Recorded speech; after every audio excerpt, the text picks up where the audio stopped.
الله وبركاته. بسم الله الرحمن الرحيم والصلاة والسلام على رسول الله صلى الله عليه وآله وأصحابه وأزواجه وذرياته وأهل بيت كل أصحابه أجمعين. എൻ്റെ കരളിന്റെ കഷ്ണമായ ബഹുമാനപ്പെട്ട കാന്തപുരം ഉസ്താദ് അവർകളെ,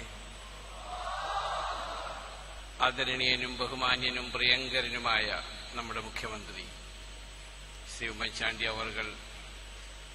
അവർകളെ, സദസ്സിൽ വേദിയിൽ ഉപവിഷ്ടരായ ബഹുമാനപ്പെട്ട മന്ത്രിമാർ, എംപിമാർ, MLA മാർ, പണ്ഡിതന്മാർ, പണ്ഡിതവരേണ്യർ, സദാത്തുക്കൾ, അതുപോലെ സദസ്സിലും ഉപവിഷ്ടരായ പണ്ഡിതന്മാർ, പ്രഗത്ഭരായ വ്യക്തിത്വങ്ങൾ, മുതഅല്ലിമീങ്ങൾ, മുഅല്ലിമീങ്ങൾ, എല്ലാവർക്കും എൻ്റെ ഈ പീസ് കോൺഫറൻസിന്റെ അഭിനന്ദനങ്ങൾ.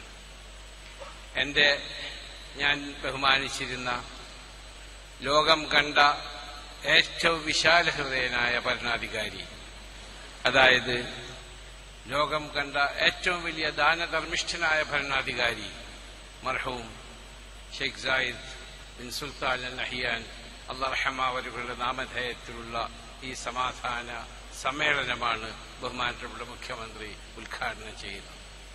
അദ്ദേഹം സമാധാനത്തിന് വേണ്ടി ജീവിക്കുകയും സമാധാനത്തിനു വേണ്ടി പ്രവർത്തിക്കുകയും സമാധാനത്തിന് വേണ്ടി സംഭാവനകൾ നൽകുകയും ചെയ്തിരുന്ന മഹാനായ ഒരു ഭരണാധികാരിയായിരുന്നു. അള്ളാഹു അദ്ദേഹത്തിനും എന്റെ മരണപ്പെട്ടു പോയ മാതാപിതാക്കൾക്കും നമ്മളിൽ കൂട്ടുകുടുംബത്തിലും രക്തബന്ധത്തിലും പെട്ട് മരണപ്പെട്ടു പോയ എല്ലാവർക്കും അള്ളാഹു മഗ്ഫിറത്ത് പ്രദാനം ചെയ്യട്ടെ. അവർ അറിഞ്ഞോ അറിയാതെയോ ചെയ്തു പോയ തെറ്റുകുറ്റങ്ങളെ വിട്ടുകൊടുത്ത് മാഫാക്കി അവരെ ആഖിറ വെളിച്ചമായി കൊടുക്കുകയും സ്വർഗത്തിൽ നമ്മളോടൊപ്പം ഒരുമിച്ച് കൂട്ടുകയും ചെയ്യട്ടെ. ആമീൻ. ഈ ഒരു പ്രാർത്ഥനയ്ക്ക് വേണ്ടി മാത്രമാകുന്നു ഞാനിവിടെ നിൽക്കുന്നത്.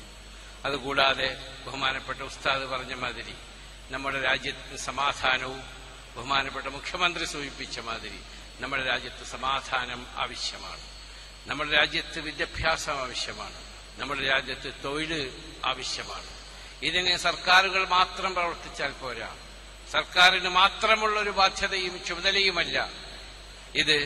ഇവിടത്തെ വിദ്യാഭ്യാസ വിചക്ഷകന്മാർ, ഭരണകർത്താക്കൾ, ഉദ്യോഗസ്ഥന്മാർ, വ്യവസായികൾ, പണ്ഡിതന്മാർ, പണ്ഡിതവരേണ്യർ, സദാത്തുക്കൾ എല്ലാവരും ഒത്തൊരുമിച്ച് പ്രവർത്തിക്കേണ്ട ഒരു സംരംഭമാണിത്. ഞാനിപ്പോൾ ഉസ്താദിനോട് സംശയം നിവർത്തിച്ചു. റസൂൽ സല്ലല്ലാഹു അലൈഹി വസല്ലം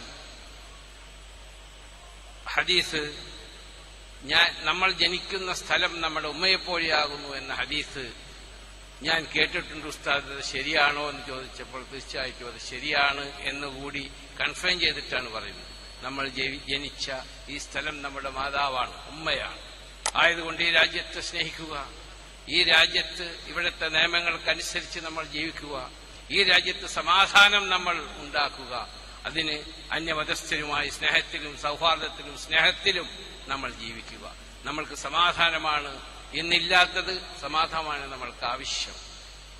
സ്വന്തം കുട്ടികൾ എത്രയും അധികം സ്നേഹിച്ചിരുന്ന പ്രവാചകന്റെ പ്രത്യയശാസ്ത്രത്തിൽ വിശ്വസിക്കുന്ന ആർക്കും കുട്ടികളൊന്നും ചെയ്യാൻ സാധ്യമല്ല. അപ്പൊ അത് ഇസ്ലാമല്ല.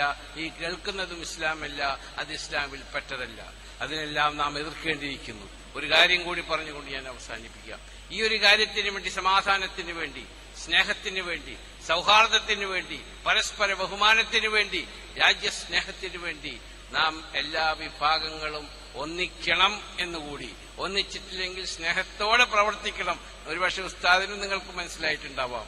എല്ലാ വിഭാഗങ്ങളോടും സ്നേഹത്തോടും സാഹോദര്യത്തോടും അടുപ്പത്തോടും കൂടി ഒരുമിച്ച് മുന്നോട്ടു പോകണമെന്നുകൂടി സാന്ദർഭികമായി ഞാൻ ഉപദേശിച്ചുകൊണ്ട്, ഞാൻ അഭ്യർത്ഥിച്ചുകൊണ്ട്, ഞാൻ നിങ്ങളിൽ ഒരുവനാണ്, ആദരവിന്റെ അല്ല, ഞാൻ നിങ്ങളിൽ ഒരുവനാണ്. ഈ മർക്കസിന്റെ എല്ലാ കാര്യങ്ങളിലും ഞാൻ ബഹുമാനപ്പെട്ട ഉസ്താദിനോടൊപ്പം എപ്പോഴുമുണ്ട്.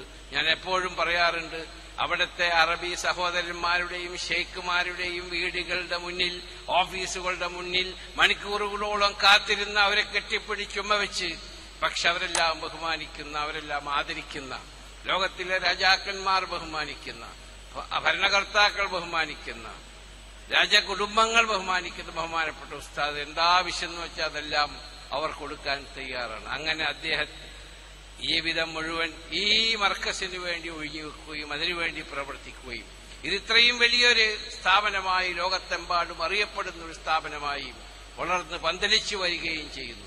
അദ്ദേഹം ചെയ്യുന്ന എല്ലാ പ്രവൃത്തികൾക്കും അല്ലാഹു സുബ്ഹാനഹു വ തആല അതിൻ്റെതായ രീതിയിലും രൂപത്തിലും ഭാവത്തിലും അല്ലാഹു അതിന് ബർക്കത്ത് ചെയ്യുകയും അദ്ദേഹത്തിന് ആയുരാരോഗ്യ ദീർഘായുസ്സിന് വേണ്ടി എപ്പോഴും ഞാനും നിങ്ങളും അത് നമ്മുടെ കടമയാണ്, ബാധ്യതയാണ്, എപ്പോഴും പ്രാർത്ഥിക്കണമെന്ന് പറഞ്ഞുകൊണ്ട്